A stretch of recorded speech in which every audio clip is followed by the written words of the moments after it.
Mirë se vini në emisionin Takim Ndryshe në televizionin Albio KTV. Çdo të diel jemi këtu pranë jush për t'u sjell informacione kudo ku shqiptarët jetojnë. Kemi lidhje të drejtë për drejta me korespondentën ton anë mban botës. Ky emision ka si qëllim të jetë një tablo të jetës së shqiptarëve anë mban botës.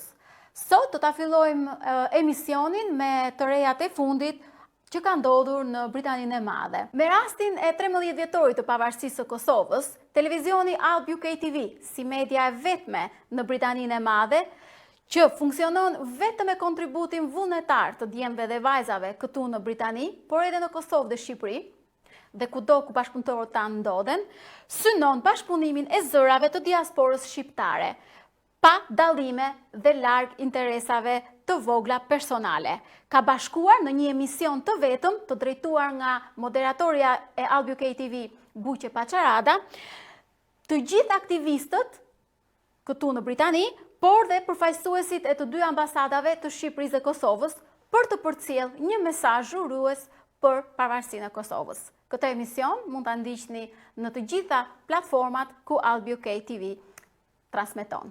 Një lajm tjetër interesant është që Ministri i Financës, Rishi Sunak, ka thënë që mund të vazhdoj skemën Forlo dhe Business Rate Relief deri në fund të këtë verës 2021. Për ata që nuk e din, Business Rate Relief është një lehtësim, mund të themi i taksës së biznesit, që u doli në vjet në mars, për të gjitha bizneset të cilat u mbyllën për shkak të pandemisë. Dhe Forlo do të thotë që qeveria do të vazhdojë të paguaj deri në 80% të rrogave të punëtorëve deri në 2500 pound në muaj. Pra kjo skem mund të zgjatet deri këtë verë të 2021 këtu në Britaninë e Madhe.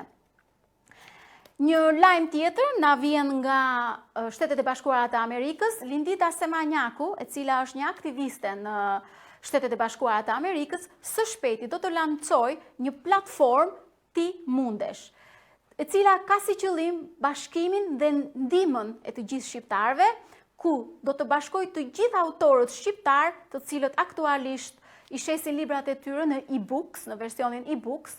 Në këtë platformë do të bashkohen të gjithë autorët shqiptar që kanë shkruar rreth historisë, rreth sociologjisë, psikologjisë. Pra nëse jeni të interesuar, mund të kontaktoni Lindita Semanjakun në rrjetet sociale për të qenë pjesë e kësaj platforme Ti Mundesh.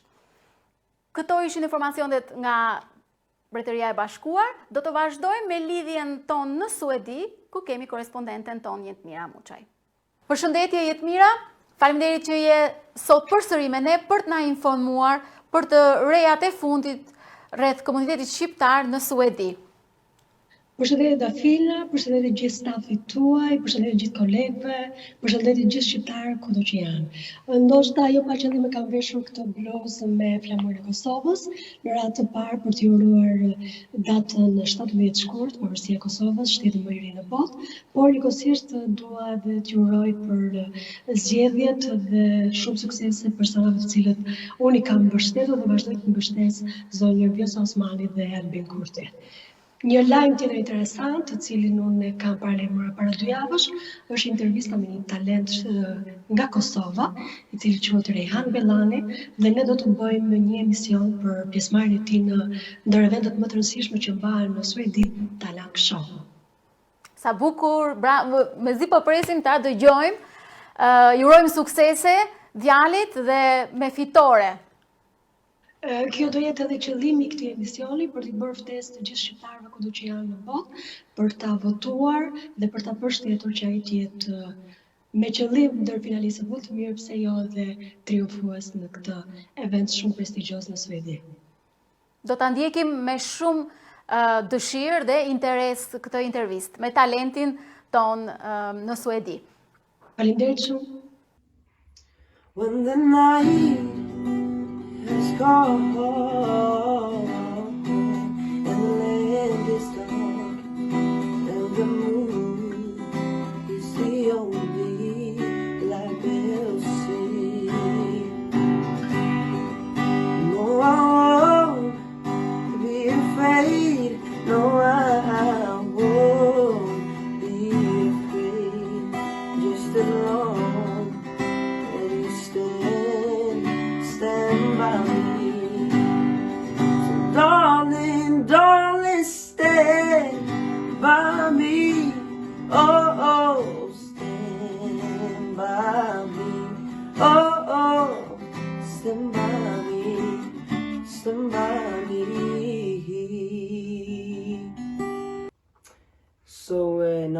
through to the semifinals. I hope that everybody from England will vote for me because this is my biggest dream and this is the biggest thing that happened in my life. And now that I have gone on my audition, you can go on YouTube and watch me sing. I'm not the only one, but Sam Smith, and you can watch it on YouTube right now. And lastly, I want to wish you everybody thank you, and I hope you have an amazing day. And my biggest dream is to sing or play in the UK or USA, because that is like my biggest dream, because I can become international. So yeah, I hope you have a great. Bye. Kalojmë tani nga Suedia në Shtetet e Bashkuara të Amerikës, ku ndodhet korrespondentja jon Blegina Kananaj, e cila do na informoj rreth të rejave të fundit që ka ndodhur në Shtetet e Bashkuara të Amerikës. Përshëndetje Blegina, mirëmëngjes mund të themi, sepse aty është mirëmëngjes. Mirëmëngjes Dafina, përshëndetje të gjithë shqiptarët nga Shtetet e Bashkuara të Amerikës. Informacionet gjatë kësaj jave janë dy lajme. Rita Ora pushton rrugët e New Yorkut me veshjen tradicionale shqiptare. Pikërisht këngëtarja me famë shqiptare, me famë botërore, ka zgjedhur 13 vjetorin e pavarësisë së Kosovës për të unuar dhe për të lançuar tipin e saj të ri. Teksa ajo ka unuar për 13 vjetorin e pavarësisë, ka qenë kënga e saj e shkëputur nga mini albumi Bang dhe e përzgjedhur nga stilisti Valdrin Sahiti me veshjen tradicionale shqiptare. Ndërsa kënga ka pushtuar rrugët e New Yorkut, kënga e saj ka marrë 100.000 klikime në një orë. Veshja e saj ka qenë përzgjedhja me xhubletën shqiptare dhe këpucët me flamurin kuqezi. Kënga tashmë ka pushtuar të gjithë rrugët e New Yorkut dhe ndjehet atmosfera kudo. Lajmi tjetër është Teksasi pa energji. Restoranti shqiptarit Ari Sufaj i jep vakte falas për 600 banorët e Teksasit. Teksasi i Shteteve të Bashkuara është përfshirë prej disa ditësh nga një stuhi dimërore ku si pasojë qindra njerëz kanë mbetur pa energji dhe pa ujë. Kjo është një ngjarje e pazakontë për amerikanët, por ky thot nuk ka penguar ngjotësinë e zemrave të njerëzve si Ari Sufaj.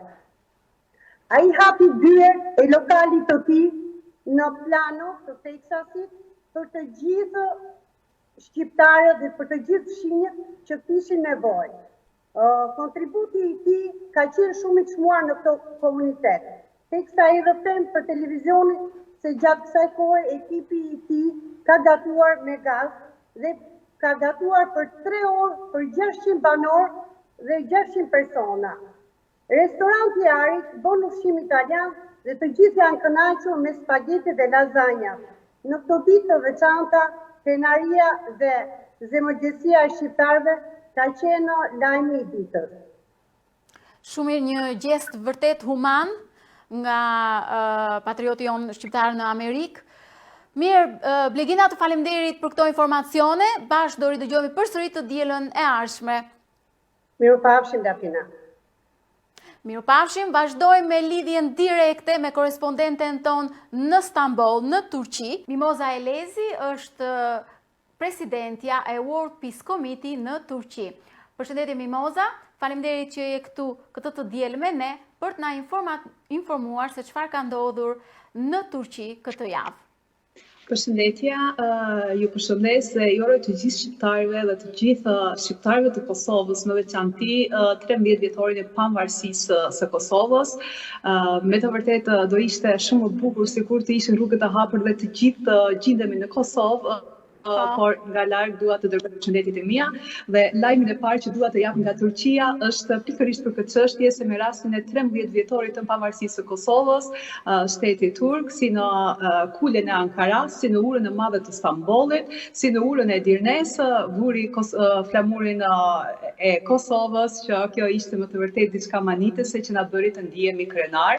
Gjithashtu me rastin e koronës, ne çdo vit bëjmë manifestime në Ankara ndërmjet organizimit të ambasadës plot fuqishme të Kosovës dhe të Shqipërisë këtu në Turqi, por me këtë rast ishte pamundur të shkonim dhe të mbledheshim, kështu që ambasadori plot fuqishëm Ilir Dugolli dha një mesazh të përgjithshëm si në gjuhën turke ashtu dhe në gjuhën shqipe për të gjithë shqiptarët dhe veçanërisht për shqiptarët e Kosovës.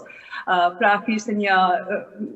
ishte një lajm që na gëzoi, ishte një mesazh shumë i bukur që sepse i bante një përmbajtje miqësore dhe sidomos në mesazhin e tij ai cilësoi se patjetër lidhjet ndërmes shtetit shqiptar dhe të Kosovës do të jetë më tepër, pra shtetit turk dhe të Kosovës do të jetë më tepër po forcohen dhe kjo do të jetë në të mirë të rritjes së ekonomisë së Kosovës, e gjithashtu përveç se 13 vjetorit të pavarësisë së Kosovës ishte edhe festimi i 13 vjetorit të lidhjeve diplomatike të Kosovës me Turqinë. Lajmi i dytë që dua të jap mund të jetë pak një lajm i hidhur, sidomos për koronavirusin, sepse është diçka që se kemi kuptuar, por mbase jemi të gjithë të prekur, se sipas të dhënave të doktorëve dhe profesorëve turk të shëndetësisë turke, koronavirusi u sjell së bashku me ato pasoja dhe ato dhimbje dhe me këtë karantinë që mbylli gjithë botën, po tek njerëzit një sëmundje të re që ajo quhet koronasiva. Koronasiva është një lloj sëmundje që na paska prekur dashje pa dashur të gjithë, që edhe nëse mendojmë dhe shikojmë veten tonë, mund ta shikojmë këtë sëmundje, ajo krijohet nga gjumi i tepër dhe nga pagjumësia, kështu që do s'do kemi pak prekje në tru ose mund të jetë diçka psikologjike, por shpresoj që ta kalojmë sa më shpejt këtë çështje, se sëmundja është ajo që na prekën të gjithëve. Por teksa prek tek sëmundja dua të jap edhe një lajm të mirë që është një zgjidhje shumë e rëndësishme për të gjithë ato të cilët janë të prekur nga sëmundja e diabetit, sepse diabeti është ai që po merr jetën e njerëzve dhe Turqia është një nga 4 shtetet e botës e cila po jep shërim në diabet, pra flas për diabetin që më të vërtetë deri tani njerëzit kanë humbur jetën dhe ka nga ato të cilët gjithë jetën përdorin ilaçe. Por kur flasim për diabetin ndahet në dy, ndahet në tipin e parë dhe në tipin e dytë. Tipi i parë është ai që preken fëmijët ose ai që ka lindur me diabet ose që preket në moshën 18 vjeçare, që mbi këtë çështje po bëhen kërkime të mëdha dhe sipas edhe informatave që mora sot nga profesor, doktor, një miku im të cilin konsultova, po presim që së shpejti të gjetë një zgjidhje edhe një ndërhyrje edhe për tipin e parë, por tipi i dytë i sheqerit pra shërohet me një ndërhyrje kirurgjike këtu në Stamboll dhe janë vetëm 4 shtete të botës që bëjnë këtë ndërhyrje dhe shpresoj që nga kjo çështje të përfitojnë të gjithë ato që janë të sëmurë dhe të shpëtojnë një herë përgjithmonë nga kjo sëmundje e diabetit dhe shpresoj që askush mos të prekë nga diabeti, mos ketë nevojë, por kemi shumë raste që janë prekur. Por patjetër që një lajm i mirë, një lajm i keq, por duhen edhe ato lajme interesante dhe një nga lajmet interesante që unë sa herë shikoj kam qeshur vazhdimisht, është se njerëzit më të vërtetë jemi prekur nga korona, nga karantina, por këtë po e shfaqin në mënyrë të ndryshme dhe ajo që ishte interesante dhe na bëri më të vërtetë të qeshim, por edhe të ndihemi keq sepse njerëzit po e humbin durimin e karantinës që të jetë mbyllur duke qenë larg nga jeta normale ditore dhe një proteste shumë interesante dhe e veçantë është bërë në Bursa nga një grua kur e cila në mes të qytetit hoqi të gjithë rrobat dhe protestoi karantinën që sepse nuk mund të durojmë më tepër, megjithëse kjo është një çështje shëndetësore dhe nuk është një masë që shtetet, kushdo shtet po e merr për qejf, por njerëzit preken kështu. Por në këtë rrugë gjithashtu dua të theksoj që Turqia ka shfaqur që me datën 1 mars do të bëhet një rregullim i këtyre ligjeve për atë karantinës dhe një pjesë e madhe e qyteteve do të vazhdojnë jetën normale, pra duke bërë ato një program si mbas bilancos të pacientë ose të prekurve nga korona, se në Turqi mbi 5 milionë njerëz janë vaksinuar dhe kjo ka ndikuar shumë pozitiv tek njerëzit. Pra këto ishin disa dhëna shumë të shkurtra. Besa duket, masat në Turqi do lirohen pas datës 1 mars. Të faleminderit shumë Mimoza, ky është dhe qëllimi i emisionit ton, takim ndryshe për të sjellë një tablo të jetës së shqiptarëve anë mban botës. Dhe kjo ishin informacionet për këtë javë nga Stambolli në Turqi që ju na i solët. Faleminderit shumë. Bashkë do ridëgjohemi përsëri të dielën tjetër.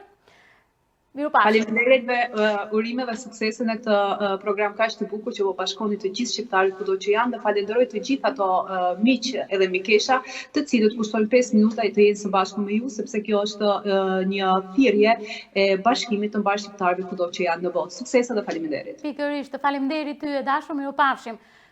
Vazhdoj me lidhjen tonë të radhës, kemi në Maqedoninë e Veriut në Shkup Ardonit Ismaila, i cili është master i studimit të diplomacisë dhe njohës i politikave rinore në Shkup. Përshëndetje Ardonit, faleminderit që je këtu me ne çdo të diel për të na informuar rreth aktiviteteve ose ndodhive që ndodhin këtë javë në Shkup në Maqedoninë e Veriut. Përshëndetje Dafina, përshëndetje gjithë shqiptarëve, sidomos shqiptarëve të diasporës në Britaninë të Madhe, të cilët po i mbajmë informacione të plotësuara nga vendet nga ato vinë. Atëherë edhe kjo javë ka qenë e mbushur me zhvillime politike dhe zhvillime informative.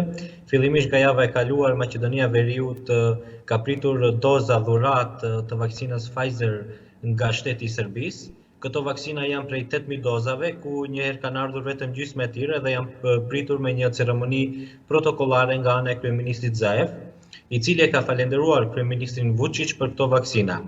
Por opozita shqiptare ka reaguar për këtë pritje të panevojshme të një madhështie që ja kanë bërë kryeministit Zaev ndaj kryeministrit Vučić, duke quajtur se për një kuti të vogël të vaksinave nuk është e merituar një pritje e madhe spektakolare. Gjithashtu nga e mërkura e kaluar në Maqedoni të Veriut zyrtarisht ka filluar vaksinimi dhe imunizimi. Fillimisht është vaksinuar dhe po vaksinohen mjekët dhe stafi mjekësor që punon me pacient me COVID-19, ndërsa pas kësaj do të vaksinohen edhe më të moshuarit dhe do të shkohet sipas planit i cili është paraqitur. Se i përket arsimit, është arritur një marrëveshje në mes Unionit të Nxënësve të Shkollave të Mesme dhe kryeministit Zaev për çështjen e maturës shtetërore. Nxënësit pra maturantët kanë qenë një kohë të gjatë në bojkot në Maqedoni të Veriut, të cilët kanë pasur disa kërkesa për lehtësimin e maturës shtetërore, pasi ligjëratat i kanë ndjekur një kohë të gjatë online, dhe tani është arritur ajo marrëveshje dhe kryeministi Zaev ka pranuar kërkesat e tyre. Se i përket skandalit të cilin e informova në edicionin e kaluar të librit të gjeografisë, këtu zëvendës kryeministri Grubi që vjen nga Partia Shqiptare e Bashkimit Demokratik për Integrim dhe ministresha e arsimit Mila Carovska janë takuar dhe sipas tyre do të merren masa që ky libër të hiqet nga përdorimi dhe gjithashtu do të shikohen edhe libra të tjerë në të cilët shpreh diskriminim qoftë etnik, qoftë gjinor apo ndonjë fushë të tjetër. Dhe kjo është një arritje që kanë arritur ta bëjnë të gjithë ata që aktivizuan për të nxjerrur në pa këtë diskriminim që vërejt të ky libër. Po, sepse të dielën që shkoi ju na informuat për këtë çështje dhe ende nuk dihej nëse do merrej parasysh kjo kërkesë dhe me sa duket që nga arritur. Po është arritur, është për të përshëndetur nëse do të merren ndonjë masë adekuate që ky libër të hiqet përfundimisht nga përdorimi, por edhe libra të tjerë sepse ka shumë libra të cilët shprehin diskriminim, por që pritet të nxirren në pa dhe ato të dalin jashtë përdorimit. Gjithashtu gjatë kësaj jave kemi pasur edhe festën e pavarësisë së Kosovës, andaj më lejoni që t'ia uroj shqiptarëve këtë festë. Kjo ka përcjellur edhe një sër aktivitetesh edhe në Maqedoni të Veriut. Kemi pasur koncertin e këngëtarit Ilir Shaqiri, i cili ka kënduar së bashku me ansamblin e këngëve dhe valleve shqip në Maqedoni të Veriut për nder të 17 shkurtit, duke shprehur miqësinë ndërmjet shqiptarëve këndej dhe andej kufirit, si një miqësi e cila vazhdon të ruajë traditën dhe kulturën tonë, dhe kjo festë domethënë është shënuar edhe në Maqedoni të Veriut. Por gjithashtu edhe zhvillimet politike të cilët ndodhen të diellin e kaluar në Kosovë, ku kemi më tani një parti fituese që është Vetvendosja, ka ngjallur debat në Maqedoni të Veriut dhe sipas analistëve politik kjo fitore e Vetvendosjes mund të nënkuptojë një ndryshim të udhëheqjes politike edhe në Maqedoni të Veriut për të ardhur ndryshime. Gjithashtu në anën tjetër, opozita maqedonase në Maqedoni të Veriut pretendon se ka shumicë të re, andaj besojmë që javët në vim mund të na presin ndryshime politike, por të cilët do të jemi të informuar me kohë. Këto kanë qenë pra ato ngjarjet kryesore të cilët i kanë prekur shqiptarët e Maqedonisë së Veriut. Në rregull, Ardonit, shumë saktë. Faleminderit shumë dhe bashkë do ridëgjojmë përsëri të dielën që vjen. Faleminderit, mirupafshim. Vazhdojmë nga Shkupi në Maqedoninë e Veriut, kalojmë në Prishtinë në Kosovë, ku kemi korrespondenten ton Renata Bakalli. Përshëndetje Renata, në Prishtinë, në radhë të parë dua t'ju uroj gëzuar 13 vjetorin e pavarësisë. Përshëndetje Dafina. Edhe unë përmes këtu dëshiroj që t'ju uroj të gjithë shqiptarëve kudo që po na ndjekin gëzuar festën e pavarësisë së Kosovës dhe shpresoj që vitet e tjera të jenë edhe më të bukura për të gjithë neve dhe juve mërgjimtarëve kudo që jeni. Patjetër, shpresojmë. Besoj këtë javë informacionet kryesore kanë të bëjnë me zgjedhjet, rezultatin e zgjedhjeve më sakt dhe festat për pavarësinë e Kosovës, apo jo? Apo kemi edhe diçka ndryshe? Kryesisht, pas edhe emisioni është takim ndryshe, këtë herë do të ndryshoj dhe do të flas më shumë pra rreth pavarësisë së Kosovës dhe manifestimeve që kanë ndodhur këtë javë në vendin tonë. Siç dihet, jemi në një situatë pandemie, nuk ishte organizime kulturore, por megjithatë festa e pavarësisë u festua në Kosovë. Qytetarë të shumë dolën duke shëtitur rrugëve dhe duke shijuar festën pra dhe lirinë e tyre. Sigurisht duke respektuar edhe masat dhe rregullat që janë me orare, por ishte një atmosferë festive mbi gjitha. Presidenca pra kishte vendosur që me rastin e 13 vjetorit të pavarësisë së Kosovës, presidentja në detyrë ka ndarë 2 medalje këtë herë. Njëra është medalje ushtarake, i cila është dhënë njësitit për kërkimin e shpëtimit të forcës së sigurisë së Kosovës, që kanë bërë një punë të jashtëzakonshme duke mbrojtur qytetarët e Kosovës dhe gjithë vendin. Ndërsa medalja tjetër i është dhënë Blerta Bashollit, e cila pra me filmin e saj që siç kam treguar edhe në emisionet e kaluara, me filmin e saj Zgjohi ka fituar 3 çmime kryesore në Sundance Festival dhe është dekoruar me një medalje presidenciale. Megjithatë, edhe homazhet nuk kanë munguar në kompleksin memorial të Adem Jasharit, ku janë përkujtuar ata që kanë dhënë jetën e tyre pra për vendin tonë. Pas homazheve, Newborn që njihet pra si simboli i pavarësisë së Kosovës, si çdo vit edhe këtë vit ka ndryshuar dizajnin, duke dizajni pra këtë herë është bërë në përkrahje të ushtrisë çlirimtare të Kosovës. Ka marrur po ashtu edhe këto ngjyra dhe qytetarët kanë dalë dhe kanë vendosur duart e tyre mbi Newbornin me ngjyrat e ushtrisë çlirimtare të Kosovës. Siç dihet, Newborn tash e sa vite prej se është shpallur pavarësia e Kosovës, njihet si simboli i pavarësisë dhe prezanton çdo vit diçka ndryshe përmes ngjyrave dhe dizajneve. Po, siç e ndoqëm dhe në pamje shumë bukur duket. Po. Mirë, këto ishin besoj informacionet për këtë javë në Kosovë. Po, kaq kisha asaj përket Kosovës, përsëri duke ju uruar të gjithë shqiptarët kudo që po na ndjekin edhe një herë gëzuar pavarësinë dhe po ju lë me kaq. Mirupafshim. Ridëgjojmë përsëri të dielën tjetër, mirupafshim. Nga Albi UK TV gjithashtu urojmë për fitoren partinë vetëvendosje Albin Kurti dhe Vjosa Osmani dhe i urojmë ta bëjnë Kosovën sa më të fortë, sa më të begatë dhe një punë të mbarë në qeverisjen e tyre. Falenderojmë të gjithë korespondentët tanë anë mban botës që na sollën këto informacione për këtë javë në takim ndryshe Albi UK TV. Bashkë do ridëgjojmë përsëri të dielën tjetër. Ju uroj një javë të mbarë.